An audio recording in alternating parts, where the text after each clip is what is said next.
धीरये नष्टप्रायेषु अभद्रेषु नित्यं भागवत सेवया भगवते उत्तम श्लोके भक्तिर्भवति नैष्ठिकी।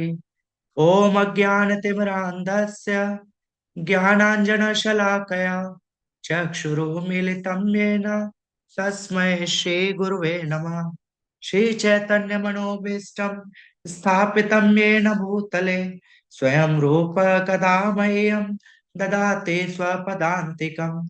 वन्देऽहं श्रीगुरु श्रीयुतापदकमलं श्रीगुरून् वैष्णवांश्च श्रीरूपं साग्रजातं सैगण रघुनाथामृतं तं सजीवं सावधेतं सावधूतं परिजन सहितं कृष्ण चैतन्य देवं श्री राधा कृष्ण पादान सैगण ललता श्री विशाखान्वितांश्च। हे कृष्ण करुणा सिंधु दीनबंधु जगतपते गोपेश गोपिका कांत राधा कांत नमोस्तुते। तप्त कांचन गौरांगे श्री राधे वृंदावनेश्वरी वृषभानुसुते देवी प्रणमामि हरिप्रिये। वाञ्छाकल्पतरुभ्यश्च कृपा सिन्धुभ्य एव च पतितानां पावनेभ्यो वैष्णवेभ्यो नमो नमः। जय श्री कृष्ण चैतन्य प्रभु नित्यानंद श्री अद्वैत गदाधर शिवासादि गौर भक्त वृंदा। हरे कृष्णा कृष्ण कृष्णा हरे हरे हरे राम राम राम हरे हरे। हरे कृष्णा कृष्ण कृष्णा हरे हरे हरे राम राम राम हरे हरे।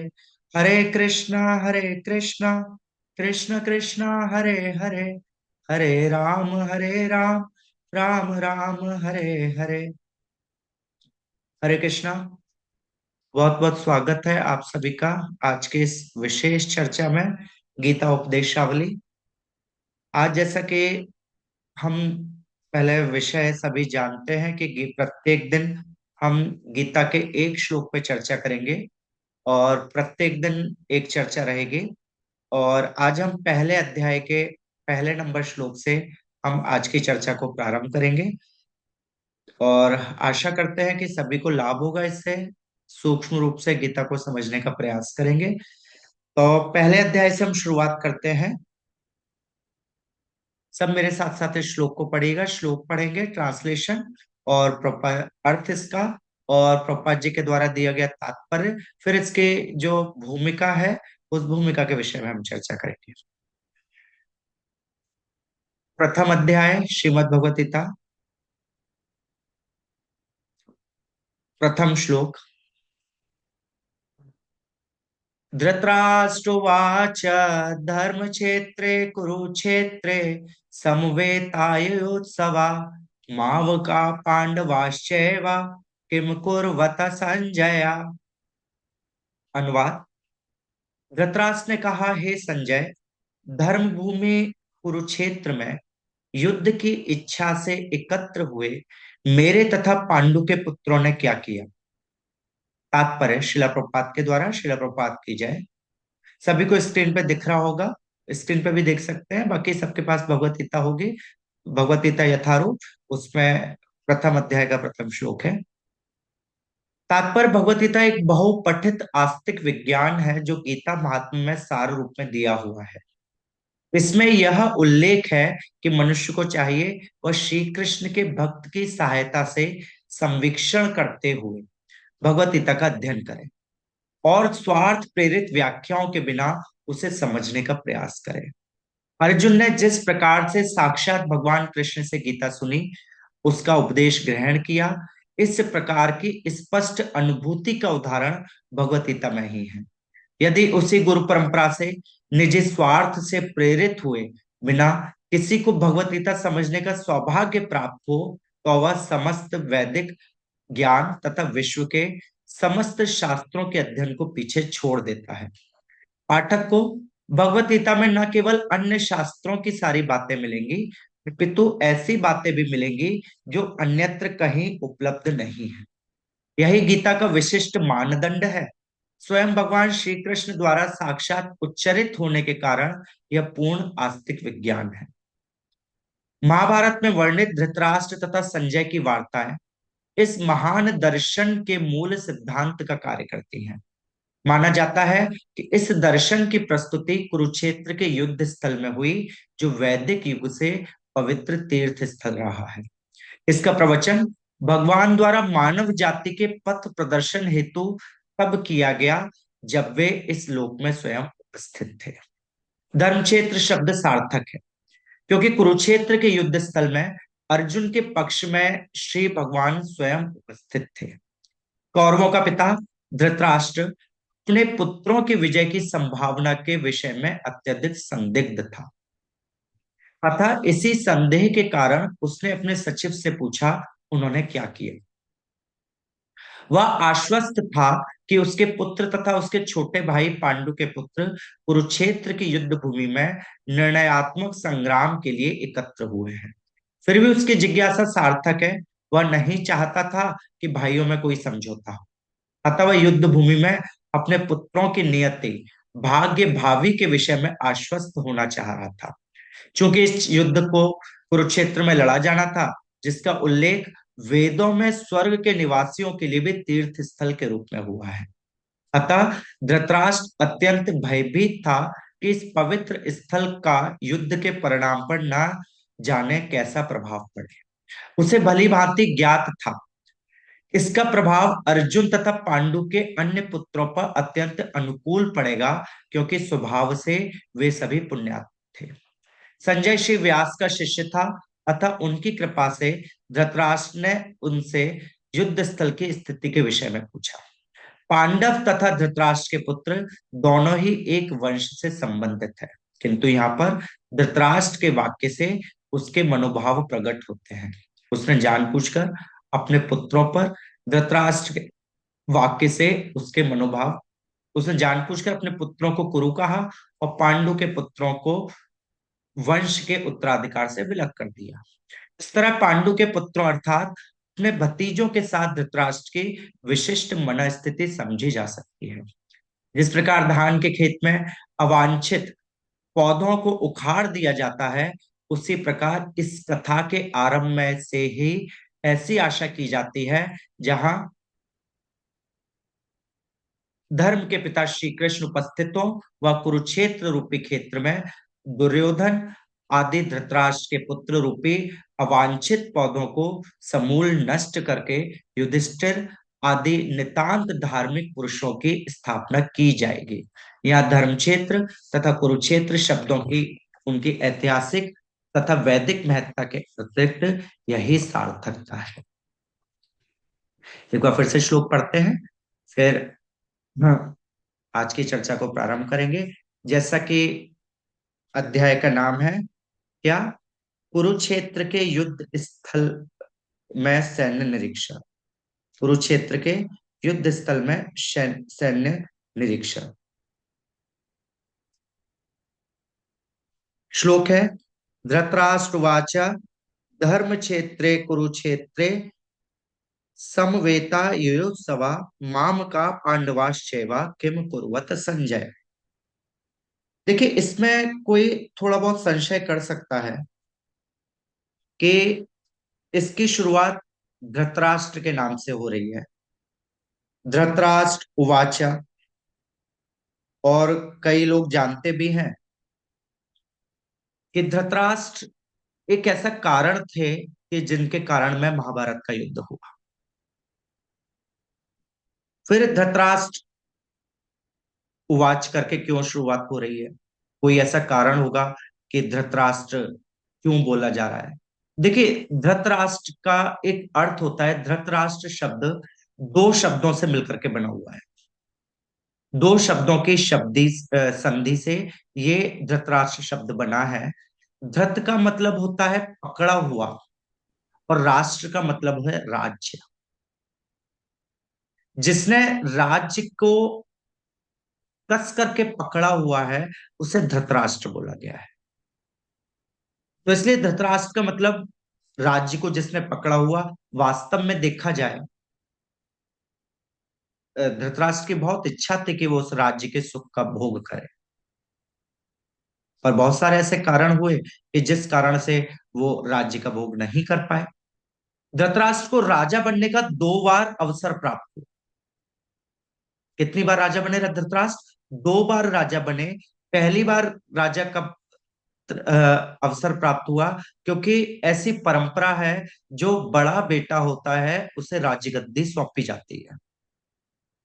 तो राज्य के मुख्य जो योग्य थे, अधिकारी थे, धृतराष्ट्र थे। पर क्या बाधा आई? अंधा होने के कारण उनके छोटे भाई पांडु को राजा बनाया गया। पहली बार ये अवसर मिला कि अंधापन उनके साथ में बहुत ज्यादा बाधा आ गई, कि अंधेपन के कारण ये अ, राजा बनने से रह गए। फिर दूसरी बार उन्हें राजा बनने का अवसर प्रदान मिला, जब पांडु को शाप मिला कि वो, यदि उसके पुत्रों की उत्पत्ति होगी तो वो मारा जाएगा। उसके बड़ा खुश हुआ कि जब पांडु का वंश होगा ही नहीं, तो मेरे जितने भी पुत्र हैं मैं ही इसका राज्य करूंगा। पर पांडु को देवताओं की कृपा से पुत्रों की प्राप्ति हो गई। तो 2 बार अवसर मिला। दो 2 बार अवसर मिलने के बाद भी वो राजा नहीं बन पाया, तो इसलिए कहीं ना कहीं पीड़ा है धृतराष्ट्र के लिए। और ये तीसरा अवसर है कि वो अब पांडु के पुत्रों को समाप्त करके उस राज्य पे स्वयं अधिकार, अपने पुत्रों का अधिकार चाहता है, और पुत्र मोह के कारण ऐसा भी है। और इतना ऐसा होने के बाद भी सबसे पहला नाम धृतराष्ट्र से गीता जैसा एक पवित्र ग्रंथ है, जिसकी शुरुआत धृतराष्ट्र से ही हो रही है। धृतराष्ट्रवाच। कारण, क्योंकि धृतराष्ट्र भले ही जन्म से अंधा था, धृतराष्ट्र भले ही अकल से अंधा था, कि उसके अंदर ये विवेक नहीं था कि उसे क्या करना चाहिए क्या नहीं करना चाहिए। वो निर्णय लेने के लिए विवेक की उसकी अनुपस्थिति थी। और इतना भी विवेक नहीं था कि भगवान कृष्ण सामने है, भगवान कृष्ण निकट है, उनकी शरण ली जा सके। ये भी विवेक नहीं था। पर एक गुण था जिस कारण से सबसे पहले धृतराष्ट्र का नाम आया, वो कि वो सुनना चाहता था। उसके अंदर क्या इच्छा थी? उसके अंदर श्रवण करने की इच्छा थी। ये धृतराष्ट्र का सबसे बड़ा गुण था। इसी गुण के कारण, क्योंकि गीता उन्हीं के लिए है जो श्रवण करने की इच्छा रखते हैं। हर किसी के लिए गीता नहीं है। गीता के पाठक को भी जिज्ञासु होना चाहिए। जिज्ञासु है तो जिज्ञासु को शांत करने की भी अभिलाषा होनी चाहिए, कि जो जिज्ञासा आई, जो प्रश्न उठा, उस जिज्ञासा को शांत करते हैं। और जिज्ञासा को शांत करने की अभिलाषा नहीं है, तो उसका जिज्ञासु होना भी सार्थक नहीं है। तो धृतराष्ट्र का एक गुण जो सबसे अधिक उसके सारे अवगुणों के ऊपर भारी पड़ रहा था, वो था कि उसके अंदर सुनने की इच्छा थी, और जो आज के समय में बहुत ही दुर्लभ ही देखने को मिलती है। हर कोई सुनना नहीं चाहता है। अब इसके बाद में आता है धृतराष्ट्रवाच धर्म क्षेत्रे कुरुक्षेत्र। धर्म क्षेत्र क्यों कहा गया, क्यों कुरुक्षेत्र कहा गया, कि इसमें ऐसा क्या है कि धर्म क्षेत्र कुरुक्षेत्र कहा गया? देखिए, इस स्थान पे एक राजा हुए थे, जो इनके पांडवों कौरवों के इन्हीं में पुरखों में, जिनका नाम था कुरु। और कुरु राजा की एक बहुत बड़ी इच्छा थी कि इस स्थान को धर्म क्षेत्र बनाया जाए। बहुत इच्छा थी, जैसे कोई कोई होता है ना जिसके अंदर बहुत इच्छा होती है कि धर्म क्षेत्र बने। तो इसलिए उन्होंने इस स्थान पर धर्म की खेती की, और खेती करने के लिए स्वयं जोतने लगे। जोतने के लिए बीज भी बोना था। बीज किसका होता धर्म का? धर्म का बीज ये नहीं है कि कोई अलग से जैसे गेहूं के पौधे का बीज बोया जाए। धर्म का बीज है कि जो स्वयं धर्म का आचरण करता है वो धर्म की खेती कर सकता है। तो कुरु महाराज धर्म का आचरण करते थे। वो खेत को जोत करके लोगों को एक संदेश देते हुए खेती करना चाहते थे। भगवान विष्णु आए वहां पर उनकी परीक्षा लेने के लिए। भगवान विष्णु ने उनसे कहा कि तुम धर्म की खेती करना चाहते हो तो धर्म का बीज होगा तुम्हारे पास में, धर्म का बीज दो। अब धर्म का बीज जैसे मैंने बताया क्या है कि स्वयं आचरण करके जो धर्म का आचरण करता है वही धर्म का बीज है, और कोई धर्म का बीज नहीं है। तो उन्होंने जब भगवान विष्णु आए तो सबसे पहले उन्होंने क्या करा, अपना बायां पैर काट के दे दिया कि ये धर्म का बीज है, क्योंकि मैं इन शरीर से ही आचरण कर। भगवान ने बोला कि और चाहिए, उन्होंने दायां पैर काट के दे दिया, हाथ काट के दे दिया, फिर बाद में पूरे शरीर को उनको दे दिया कि यही धर्म का बीज है। भगवान प्रसन्न हुए और उन्होंने उस शरीर को यथावत कर दिया और उसे आशीर्वाद दिया कि ये क्षेत्र धर्म क्षेत्र कहलाएगा, और यहाँ पे जो भी आएगा उससे धर्म का फल प्राप्त। कुरुक्षेत्र, क्योंकि कुरु महाराज के द्वारा धर्म का खेती की गई थी इसलिए धर्म क्षेत्र कुरुक्षेत्र बोला गया। अब इसके बाद में धृतराज बोलते धर्म क्षेत्र कुरुक्षेत्र समवेता युयोत्सव। समवेता युयोत्सव जैसे हम शब्दार्थ में देखेंगे, समवेता एकत्र युद्ध करने की इच्छा से। जो भी वहां पे देखिए हम कहीं भी आते हैं, जैसे अभी हम ये जूम मीटिंग को ज्वाइन करा है, हम सब यहाँ पे एकत्रित हुए हैं, हमारी कुछ इच्छा है कि हम गीता को उपदेश को समझना चाहते हैं, हम गीता को समझना चाहते हैं। ऐसे ही वहां पे युद्ध क्षेत्र में सभी लोग एकत्रित हुए थे, उनकी भी इच्छा थी। क्या इच्छा थी? युद्ध करने की इच्छा। समवेता युयुत्सव। और देखिए हमें यह भी पता होना चाहिए इस युद्ध में कितने लोग थे। इस युद्ध में टोटल 18 अक्षौहिणी सेना थी। अक्षौहिणी एक माप है संख्या का मापन करने का। इस युद्ध में 18 अक्षौहिणी सेना। इस पे सभी अपने म्यूट कर लीजिए कि कई लोगों के अनम्यूट है, सभी अपना म्यूट करके रखिए। 11 अक्षौहिणी सेना जिसमें केवल कौरवों की थी, 7 अक्षौहिणी सेना पांडवों की थी।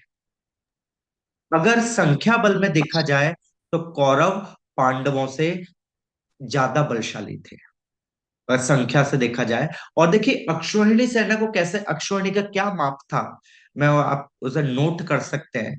एक अक्षौहिणी सेना में 21,870 रथ होते हैं। जैसे हम एक सेना का बेड़ा होता है या जखीरा बोल रहे हैं, जो भी बोल रहे हैं, उसमें कुछ लिमिटेड, एक जैसे मेजर होगा उसके अंदर ऐसे सैनिक वगैरह सब होते हैं। वैसे अक्षौहिणी सेना का भी कुछ सिस्टम है। अक्षौहिणी सेना बोलते हैं एक अक्षौहिणी सेना में 21,870 रथ, 21,870 हाथी, 65,610 घुड़सवार, और 1,09,350 पैदल सैनिक होते हैं। कितने होते हैं टोटल? दोबारा से बोल रहा हूं, एक अक्षौहिणी सेना में 21,870 रथ, 21,870 हाथी, 65,610 घुड़सवार, और 1,09,350 पैदल सैनिक होते हैं। अगर हम जैसे पांडवों की सेना की बात करें तो पांडवों की सेना में टोटल 1.5 लाख करीब रथी योद्धा, 1.5 लाख करीब हाथी सवार योद्धा जो हाथी पाले थे, 4.5 लाख घुड़सवार योद्धा, और 7.5 लाख पैदल योद्धा थे, क्योंकि 7 सोहिणी सेना थी। कौरवों की सेना की बात करें, कौरवों की सेना में करीब 2.5 लाख रथी योद्धा जो रथ वाले थे, 2.5 लाख हाथी सवार योद्धा, 7.5 लाख घुड़सवार योद्धा, और 12.5 लाख पैदल योद्धा थे। अब इनके अलावा ऐसी बहुत सारी सेनाएं और थी जिनकी कोई गणना नहीं है। ये जो सेना बताई गई है कौरवों की पर्सनल सेना थी और पांडवों की पर्सनल सेना थी। अब इसके अलावा भी बहुत सारे राजा इस कुरुक्षेत्र के युद्ध में सहयोग करने के लिए आए। उनकी संख्या की कोई वर्णन नहीं है, बट युद्ध के अंत में युधिष्ठिर महाराज कहते हैं, महाभारत का युद्ध होता है कि इस पूरे युद्ध में 1 अरब 66 करोड़ 20 हजार योद्धा मारे गए थे। सोचिए कितना भयावह युद्ध होगा। 1 करोड़ 66 करोड़ 20 हजार योद्धा इस युद्ध में मारे गए थे। ऐसा बहुत भयावह युद्ध था ये।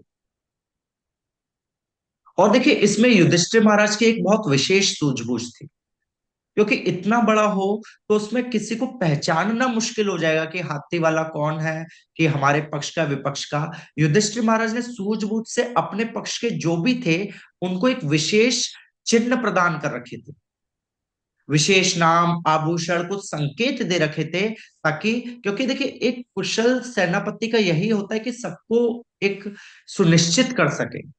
कुशल राजा कुशल सेनापति की यही पहचान है कि सबको सुरक्षा प्रदान कर सके। तो सब कुछ उन्होंने दे रखा था जिससे वो सूझबूझ थी, और जिससे आपस में कोई भी अ, पक्ष, एक पक्ष के दो लोग ना लड़े। ये इस तरह से उन्होंने कुछ चिन्ह दे रखे थे। और दोनों सेना की तरफ से कुछ नियम भी थे युद्ध के। ऐसा नहीं है कि बस चालू हुआ शुरू हो गए। देखिए इसमें कुल 8 तरह के नियम थे युद्ध करने के। ये जो महाभारत का युद्ध था इसमें 8 नियम थे। इन नियम के अंतर्गत युद्ध किया जाता था। पहला युद्ध था कि प्रतिदिन युद्ध की समाप्ति के बाद में पक्ष विपक्ष दोनों के योद्धा आपस में प्रेम पूर्वक व्यवहार करें। चाहे दुर्योधन के पक्ष के हों चाहे युधिष्ठिर महाराज के पक्ष के हों, जब युद्ध समाप्त हो जाएगा तो सब लोग प्रेमवत रहेंगे। दूसरा नियम था कोई किसी के साथ छल कपट ना करे, कोई भी छल कपट नहीं करेगा, सब लोग आराम से रहेंगे। तीसरा नियम था जो योद्धा सेना से बाहर निकल गए हों उन पर कोई भी प्रहार ना किया जाए। कोई योद्धा है जैसे पहुंचे वहां के बहुत ज्यादा भयानकता देख करके, विभत्सता देख करके उनका मन में परिवर्तन आया कि मुझे युद्ध नहीं करना चाहिए, सेना को छोड़ करके बाहर चले गए, तो ये नियम था कि उसके ऊपर किसी भी प्रकार का प्रहार नहीं किया जाए। चौथा नियम था कि जब भी विपक्ष को पुकार कर उसे सावधान किया जाए तब उस पर प्रहार किया जाए। विपक्ष के ऊपर प्रहार भी करना है कैसे, पहले उसे पुकारा जाए कि मैं तुम्हारे पर वार कर रहा हूं, ऐसा नहीं कि वो उसी दूसरी दशा में हो उस पर पीछे से वार कर दिया जाए। विपक्ष को सावधान करके उसके ऊपर वार किया जाए, पुकार करके। पांचवा, जो प्रहार न होने का विश्वास करके बेखबर हो अथवा भयभीत हो उस पर आघात ना किया जाए, जिसे पता नहीं है उसके ऊपर प्रहार होने वाला है। क्योंकि पहला नियम, दूसरा ही नियम था कि उसे चेतावनी देकर के उसके ऊपर प्रहार करना है, जिसे नहीं पता कि प्रहार कैसे होगा, हो रहा है कि नहीं हो रहा, वो भयभीत है, उसके ऊपर किसी प्रकार का प्रहार न किया जाए। छठवां नियम था जो किसी एक के साथ युद्ध कर रहा हो तो कोई दूसरा व्यक्ति उसके ऊपर शस्त्र ना छोड़े। क्या, एक के साथ युद्ध कर रहा हो उसके ऊपर कोई, देखिए इसमें यह भी नियम था कि एक के साथ युद्ध कर रहा हो, तलवार वाला तलवार वाले से युद्ध करेगा, गदा वाला गदा वाले से युद्ध करेगा, हाथी वाला हाथी वाले से युद्ध करेगा, घोड़े वाला घोड़े वाले से युद्ध करेगा, पैदल वाला पैदल वाले से युद्ध करेगा। ऐसा नहीं हाथी वाले ने पैदल वाले को मार दिया, वो अपने बराबर वाले से युद्ध करेगा। सातवां नियम था जो शरण में आया हो या युद्ध छोड़कर भाग रहा हो, जिसके अस्त्र शस्त्र कवच, कवच बोलते हैं लोहे का जो अपनी सुरक्षा करने के लिए पहना जाता है युद्ध के मैदान में, वो नष्ट हो गए हो, उस पे किसी प्रकार का प्रहार ना किया जाए। किस पे ना किया जाए कि जिसके सब कुछ नष्ट हो चुके हो। उस पर किसी प्रकार का प्रहार किया जाए। फिर आठवां नियम था कि भार ढोने वाले, शस्त्र पहुंचाने वाले, भेरी बजाने वाले पर किसी प्रकार का प्रहार ना किया जाए। क्योंकि बहुत से ऐसे भी थे वहां पे कर्मचारी जो केवल उठाने का काम करते थे, शंख नगाड़े बजाने वाले अलग थे। ऐसे भी थे जो रात को युद्ध समाप्त होता तो उनके भोजन की व्यवस्था करते थे, रसोइये थे, अलग सेवक थे। इन पे किसी प्रकार का प्रहार ना किया जाए। इस तरह से 8 युद्ध के नियम थे जो दोनों पक्ष विपक्ष दोनों को पालन करने थे। ये युद्ध के नियम थे और आपसी सहमति से ये युद्ध के नियम निर्धारित किए गए। अब इसके बाद में फिर युधिष्ठिर महाराज कहते हैं, माम का पांडवाश्चैवा, कि इसके बाद के उनके शब्द हैं, माम का पांडवाश्चैवा, कि मेरे पक्ष यानी कि मेरे पुत्रों और पांडु के पुत्रों ने, कि मेरे और पांडु के पुत्रों ने, ये उनके शब्द हैं कि यहीं पर भेदभाव की नीति स्पष्ट हो रही है। यहीं से वो क्या कर रहे हैं, भेद करना प्रारंभ कर रहे हैं। किसके बीच में, अपने और पांडु के पुत्रों के बीच में। युधिष्ठिर महाराज की देखिए धृतराष्ट्र के प्रति बहुत आदर की भावना थी, पर धृतराष्ट्र का स्वभाव क्या था, वो हमेशा पक्षपात करता था। यहां पर वो एक शब्द ये भी देखिए, पांडु महाराज अभी नहीं है, पांडु की महाराज की मृत्यु हो चुकी है, वो ये भी कह सकता था कि मेरे पुत्रों और मेरे भतीजों ने क्या करा, क्योंकि मेरा कहने से उसमें अपनापन लगता। उसने ये भी नहीं कहा कि मेरे भाई पांडु के पुत्रों ने, उसने पांडु को ऐसे प्रस्तुत करा कि ये पांडु वास्तव में कोई बहुत बड़ा शत्रु थे और उनके पुत्र भी हमारे शत्रु हैं, मेरे तथा पांडु पुत्रों ने। और युधिष्ठिर महाराज को जब उन्होंने संदेश भी भेजा था संजय के हाथ में, तो उन्होंने बोला था कि हे पांडु नंदन, देखिए अच्छा है कि वो पिता से संबोधित कर रहे हैं, बट बोला कि आपकी चेष्टा धर्म के अनुसार होती है, ये जीवन अनित्य है, बहुत धर्म की बात कही। इस बात को सोचकर आप अपनी कीर्ति का नाश ना करें, ये भी धृतराष्ट्र ने बोला। अच्छा होगा यदि अन्य राजाओं के राज्य में आप भीख मांगकर निर्वाह कर लें और कौरव युद्ध किए बिना तुम्हें अपने राज्य का भाग ना दे तो क्या करें, आप युद्ध मत करो, आप दूसरे राजाओं के राज्य में जाके भीख मांग के निर्वाह कर लो। यदि युद्ध करोगे तो आपकी कीर्ति का नाश होगा। क्यों? क्योंकि उसमें बहुत ज्यादा लोगों की मृत्यु होगी। और देखिए आज के समय में कोई युधिष्ठिर महाराज को महाभारत के युद्ध का कर्ता धर्ता नहीं मानता। महाभारत के युद्ध का कर्ता धर्ता आज भी धृतराष्ट्र को माना जाता है कि धृतराष्ट्र यदि उस समय बुद्धिमानी से काम लेते तो इतना बड़ा युद्ध नहीं होता। धृतराष्ट्र की अविवेकपूर्ण इच्छाओं के कारण, बुद्धि के कारण ही इतना बड़ा युद्ध हुआ। पांडव तो 5 गांव लेने को तैयार थे, 5 गांव में संतुष्ट, पर उन्होंने कहा कि बिना युद्ध के एक सुई के नोक के बराबर भी भूमि नहीं मिलेगी। इसके बाद में कहते हैं, किम कुर्वत संजय, किम कुर्वत, कि अर्थात हे संजय क्या किया।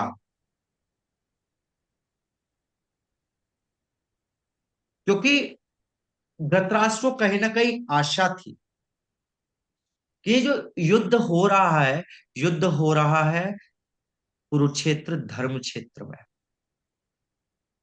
इस धर्म धर्म क्षेत्र में युद्ध होगा तो क्या होगा कि कहीं धर्म के प्रभाव के कारण वो जानता था कि उसके पुत्र अधर्म का साथ दे रहे हैं, और कहीं धर्म के प्रताप के कारण उसके पुत्रों की पराजय ना हो जाए।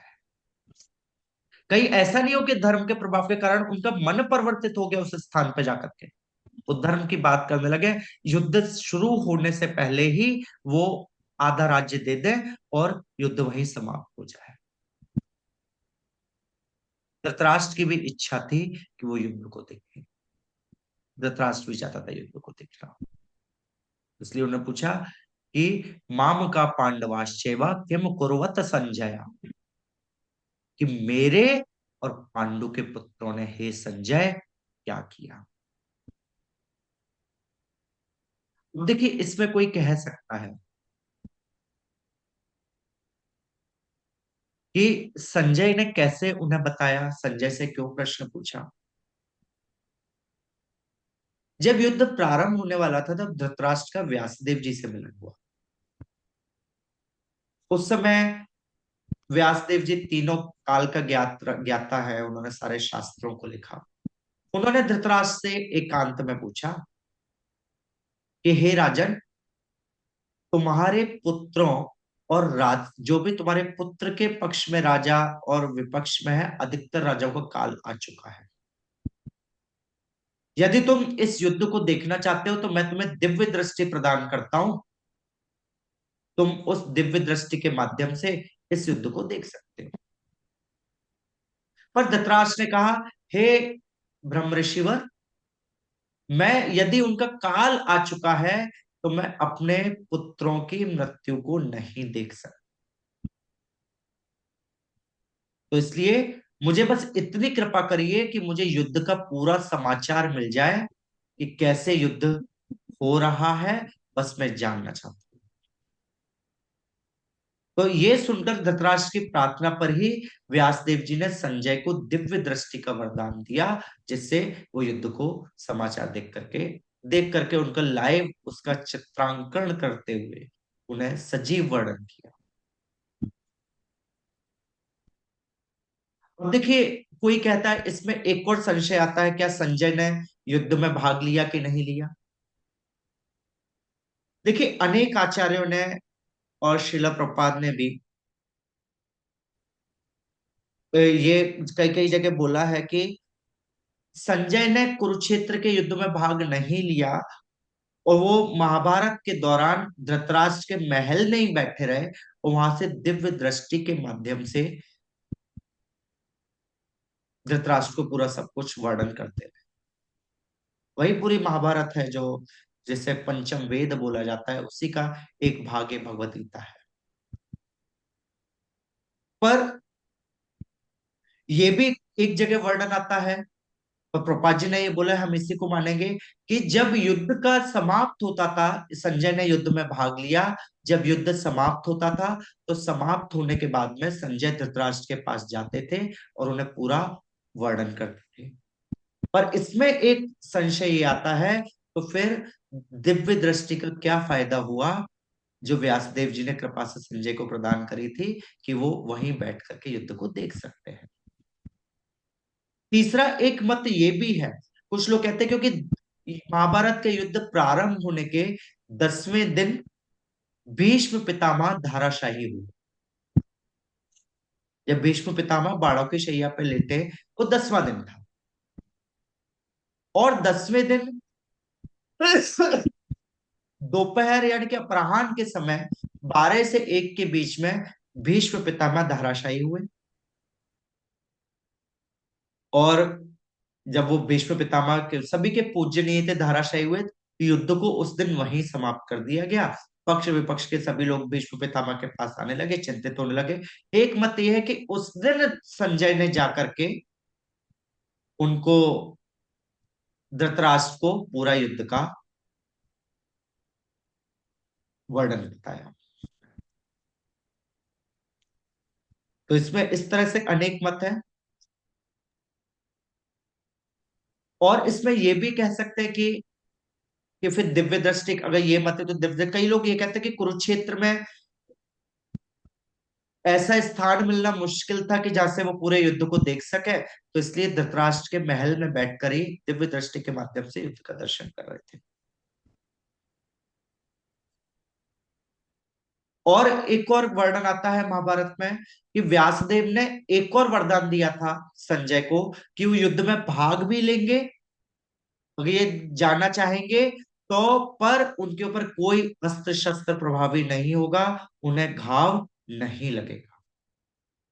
ऐसा भी वर्णन आता है। पर जो हमारे गौड़ीय परंपरा के आचार्य हैं, उनके अनुसार संजय धृतराष्ट्र के महल में बैठ करके पूरे युद्ध का वर्णन करते रहे, और वहीं से उन्होंने धृतराष्ट्र को पूरे युद्ध के विषय में बताया।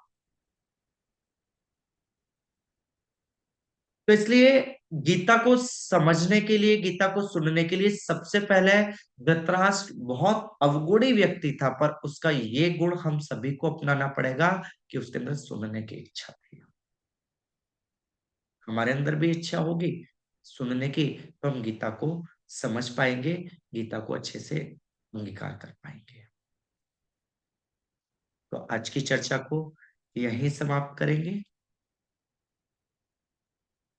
किसी का कोई भी प्रश्न है तो आप पूछ सकते हैं, हैंड रेज करके आप अपना प्रश्न पूछ सकते हैं ताकि उसका समाधान हो सके।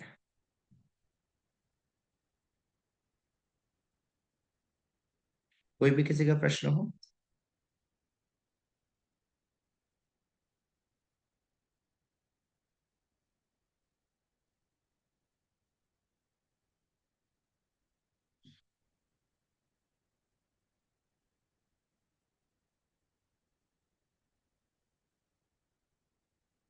सर्वेश्वरी अ, हरे से कृष्णा प्रभु जी। मैंने ये आपने पांडवों को तो लिखा, लेकिन कौरवों का जो आपने सेना के बारे में बताया ना, वो नहीं लिख पाई। वो बता दीजिए एक बार। कौरवों की टोटल 11 अक्षौहिणी सेना थी। मैंने आपको एक अक्षौहिणी सेना में कितने होते हैं वो सब डिटेल लिख पाई होगी, आप उसमें 11 से मल्टीप्लाई कर लीजिए, उतनी सेना है। और आप चाहेंगे तो मैं ढाई दोबारा लाख से प्रभु जी, 2.5 लाख करके बताया था। देखिए, कौरवों की सेना में 2.5 लाख रथी योद्धा थे, जी। और 2.5 लाख हाथी सवार योद्धा थे, 7.5 लाख घुड़सवार थे, और 12.5 लाख पैदल योद्धा थे। जी। ठीक है माता जी। जी माता जी, धन्यवाद प्रभु जी। हरे कृष्णा प्रभु जी। फिर ये निर्गुणा देवी माता जी का प्रश्न है। हाँ प्रभु जी, हरे कृष्णा, दंडवत प्रणाम। प्रणाम माता जी। प्रभु जी, मेरा प्रश्न ये है कि इस सेना के अंदर महारथी, अधिरथी और रथी, जी ये थे, तो इन तीनों में क्या भेद है? महारथी किसे कहते थे, अधिरथी कौन थे और रथी कौन थे? देखिए, महारथी, रथी, देखिए जो रथ पे सवार बैठता है, देखिए इसमें ऐसे कहा जाता है, जो महारथी है वो रथ पे सवार होगा, अधिरथी है वो हाथी पे सवार होगा, और जो रथी है वो घोड़े या पैदल वाला है। इस तरह से इनको अलग अलग इनकी परिभाषा बताई गई है। पर जो उसमें महाभारत में वर्णन करता है, 4 प्रकार के घुड़सवार, पैदल, हाथी सवार और रथ सवार, इन 4 तरह से बताया गया है। इन्हीं को 3 श्रेणी में महारथी, रथी, इन सब में कैटेगराइज किया गया। ठीक है ठीक प्रभु है। जी, हरे कृष्णा। धन्यवाद। धन्यवाद। और किसी का हरे कोई कृष्णा। प्रश्न? जी हरे कृष्णा प्रभु जी, धन्यवाद प्रणाम। धन्यवाद प्रणाम बाबू जी। जी मैं प्रभु जी ये पूछ रहा था, जो 8 नियम युद्ध के दौरान बताए गए थे, क्या मैं वो फिर से नोट कर सकता हूँ प्रभु जी? जी देखिए, पहला नियम था, प्रतिदिन युद्ध के समाप्त होने के बाद में दोनों पक्ष के योद्धा आपस में प्रेम पूर्वक व्यवहार करेंगे, कि आपस में प्रेम से रहेंगे। ठीक है। दूसरा नियम था कि कोई किसी के साथ में छल कपट नहीं करेगा। तीसरा नियम था, जो योद्धा सेना से बाहर निकल गए हों उनके ऊपर प्रहार ना किया जाएगा। उससे ऐसे होते हैं कि युद्ध की विभत्सता देख करके, भयावहता देख करके बाहर निकल जाए। चौथा नियम था, विपक्षी को पुकार करके सावधान करके प्रहार करना है, उसको असावधान की स्थिति में उस पर प्रहार नहीं करना है। पांचवा नियम था, जो प्रहार ना होने का विश्वास करके बेखबर हो या जो भयभीत हो, उसे प्रहार ना किया जाए। छठवां था जो किसी के एक साथ के साथ युद्ध कर रहा हो उसे दूसरे व्यक्ति कोई भी प्रहार ना करे। सातवां था जो शरण में आया हो या युद्ध छोड़ के भाग रहा हो उस पर किसी तरह का प्रहार ना किया जाए। आठवां था भार ढोने वाले, शस्त्र पहुंचाने वाले, रसोई बनाने वाले जो सेवक है उनके ऊपर कोई प्रहार ना किया जाए। कि आप रिकॉर्डिंग सुनेंगे, रिकॉर्डिंग अवेलेबल होगी, पूरा डिटेल में उसमें मिल जाएगा। ठीक है मुझे। धन्यवाद प्रभु जी। हरे कृष्ण प्रभु। हरे कृष्णा। प्रभु जी फिर कृष्णा जी का विराट रूप संजय ने देखा होगा ना, क्योंकि उनके पास दिव्य दृष्टि है। हाँ जी, संजय ने देखा था। क्यों? क्योंकि उन्हें गुरु की श्रील व्यास देव जी की विशेष कृपा प्राप्त थी, जिस कारण से संजय ने उस विराट स्वरूप का दर्शन किया। गुरु कृपा से ही संभव हो पाया, अन्यथा संभव नहीं था। ठीक है, आज की चर्चा को यही समाप्त करते हैं। अभी और किसी का कोई प्रश्न नहीं है। कोई भी प्रश्न हो तो भी 10 मिनट के लिए ग्रुप को खोल देंगे, उसमें सेटिंग को चेंज करके, ताकि कोई भी प्रश्न पूछ ले कल या क्योंकि कल मुझे नहीं लगता कि डेली इतने एक श्लोक में इतना टाइम मिल पाएगा। एक दिन हम हफ्ते में क्वेश्चन आंसर सेशन रख लेंगे, जैसा श्रीमती श्याम वल्लभा माता जी डिसाइड करेंगे वैसा हम कर लेंगे, ताकि अच्छे से हो पाए। ठीक है, हरे कृष्णा। बहुत बहुत धन्यवाद सभी का। श्रीमद् भगवत गीता यथारूप की जय। जगत गुरु श्रील प्रभुपाद की जय। निताई गौर प्रेमानंदे हरि हरि बोल। वांछा कल्पतरुभ्यश्च कृपा सिंधुभ्यैव च पतितानां पावनेभ्यो वैष्णवेभ्यो नमो नमः। अनंत कोटि वैष्णव वृंद की जय। हरे कृष्णा। जय हरे कृष्ण प्रभु, धन्यवाद हरे प्रणाम। कृष्ण। हरे कृष्ण प्रभु।